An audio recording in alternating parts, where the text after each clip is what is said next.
ये आकाशवाणी गोरखपुर है। अब आप वेद प्रकाश पाठक से क्षेत्रीय समाचार सुनिए।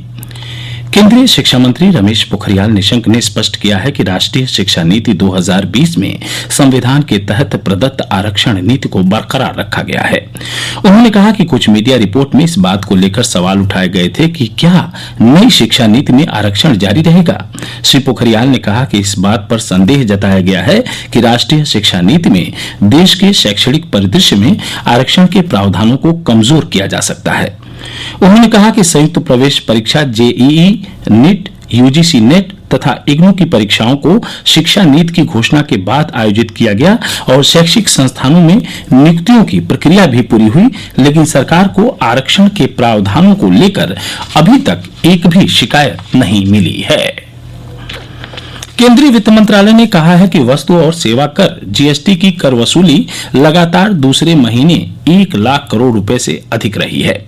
नवंबर में जीएसटी की वसूली 1,04,963 करोड़ रुपए हुई, जिसमें वार्षिक आधार पर 1.4% वृद्धि हुई। देश में पिछले 3 महीनों से जीएसटी की वसूली में निरंतर बढ़ोतरी इस बात का संकेत है कि कोरोना महामारी और उससे लड़ने के लिए किए गए लॉकडाउन के बाद देश में सामान्य स्थिति बहाल हो रही है।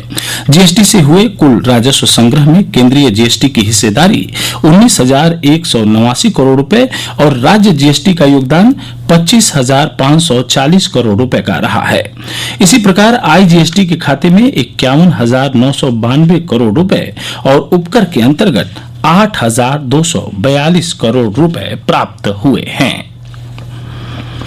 प्रदेश विधान परिषद की स्नातक और शिक्षक क्षेत्र की 11 सीटों पर हुए मतदान की गणना कल होगी।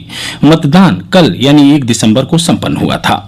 निर्वाचन आयोग के अनुसार चुनाव में 55.47% मतदाताओं ने अपने मताधिकार का प्रयोग किया है। इस चुनाव में कुल 199 उम्मीदवार मैदान में हैं, जिनमें से खंड स्नातक सीटों के लिए 144 और खंड शिक्षक सीटों के लिए 85 उम्मीदवार हैं।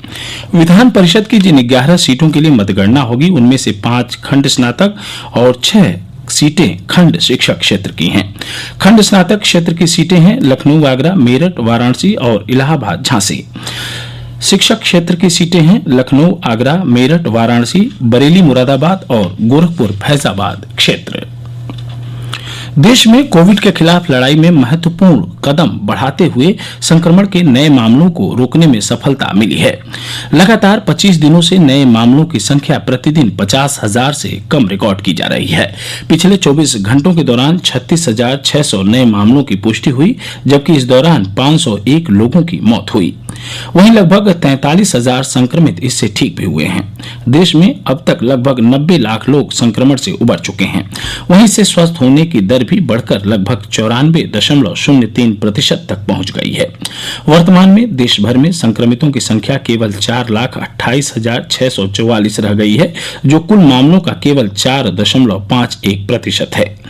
स्वास्थ्य मंत्रालय के अनुसार नए मामलों में 78% संक्रमित लोग दिल्ली, महाराष्ट्र, केरल, पश्चिम बंगाल, हरियाणा और राजस्थान जैसे 10 राज्यों और केंद्र शासित प्रदेशों से हैं। मंत्रालय ने कहा कि देश भर में स्वास्थ्य सेवाओं में बढ़ोतरी, कोविड से संबंधित केंद्र के दिशा निर्देशों का राज्यों और केंद्र शासित प्रदेशों द्वारा कड़ाई से पालन करने और चिकित्सकों, चिकित्सा कर्मियों और अन्य कोरोना योद्धाओं के समर्पित कार्य की वजह से देश में संक्रमण से ठीक होने वालों की दर लगातार बेहतर हो रही है।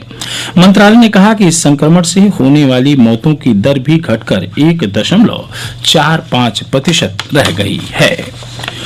कौशाम्बी जिले के शीतलाधाम कड़ा क्षेत्र में आज तड़के हुए एक सड़क दुर्घटना में 6 महिलाओं सहित 8 लोगों की मृत्यु हो गई, जबकि 2 अन्य गंभीर रूप से घायल हो गए। मरने वाले लोग एक 4 पहिया वाहन में सवार थे। पुलिस सूत्रों ने बताया कि दुर्घटना तब हुई जब सड़क पर खड़े एक 4 पहिया वाहन को तेज रफ्तार से आ रहे बालू लदे ट्रक ने टक्कर मार दी। वाहन में सवार 6 महिलाओं और एक बच्चे ने तत्काल दम तोड़ दिया, जबकि गंभीर रूप से घायल चालक की मौत अस्पताल ले जाने के दौरान हुई। मुख्यमंत्री योगी आदित्यनाथ ने सड़क दुर्घटना पर गहरा शोक जताया है और घायलों के समुचित इलाज के निर्देश दिए हैं। इसके साथ ही क्षेत्रीय समाचारों का बुलेटिन यहीं संपन्न हुआ। नमस्कार।